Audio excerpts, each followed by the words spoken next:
భాగ్యనగరానిది శతాబ్దాల చరిత్ర. నాటి నవాబుల వైభవానికి చిహ్నాలు పాత బస్తీలోనే కాదు, నగరంలో ఎటు చూసినా దర్శనమిస్తాయి. అరుదైన అద్భుతమైన నిర్మాణాల్లో ఒకటైన నవాబ్ ఫక్రుల్ ముల్క్ బహదూర్ సమాధి ఇదే. కాలక్రమంలో నిరాధరణకు గురై బీటలు వారిన గోడలతో పిచ్చి మొక్కలతో నిండిపోయింది కాబట్టి ఈ సమాధి ఏ శివార్లలోనో మారుమూలో ఉందనుకోకండి.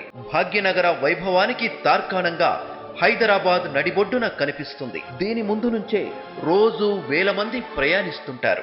పూర్తిగా గ్రనైట్ రాయితో నిర్మించిన అద్భుతమైన కట్టడం ఇది. ఎస్ఆర్ నగర్ మెయిన్ రోడ్లో ఉంది. అత్యంత రద్దీగా ఉండే బస్ స్టాప్ కు పక్కనే దీని ముందు నుంచే మెట్రో మార్గం.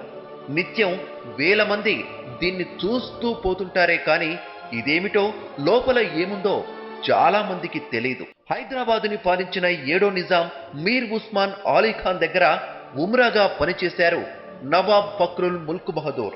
ఆ సమయంలో ఈ నిర్మాణం రూపుదిద్దుకుంది. 4 ఎకరాల 27 గుంటల స్థలంలో ఉంది కట్టడం. ఇండో ఇరాన్ శైలికి చక్కని ఉదాహరణ. బహదూర్ వంశస్థుల సమాధులు కూడా ఇక్కడే ఉన్నాయి. పేరుకు సమాధులే అయినా చుట్టూ ఉన్న నిర్మాణాలు కట్టిపడేస్తాయి.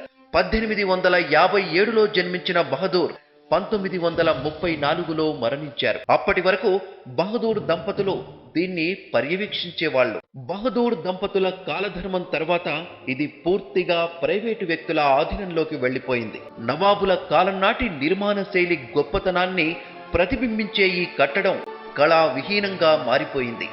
ఎటు చూసినా పిచ్చి మొక్కలు, చెత్త చెదారం. పురావస్తు శాఖ పరిధిలో లేకపోవడంతో దీన్ని పట్టించుకునే నాథుడే లేడు. ఫ్రెండ్స్, ఇది మన వీడియో నచ్చినట్టయితే లైక్ చేయండి, షేర్ చేయండి, కామెంట్ చేయండి, సబ్స్క్రైబ్ చేసుకోవడం అయితే మర్చిపోకండి. మరో వీడియోతో మీ ముందుకు వస్తాను. నేను మీ Adil. Until then bye friends.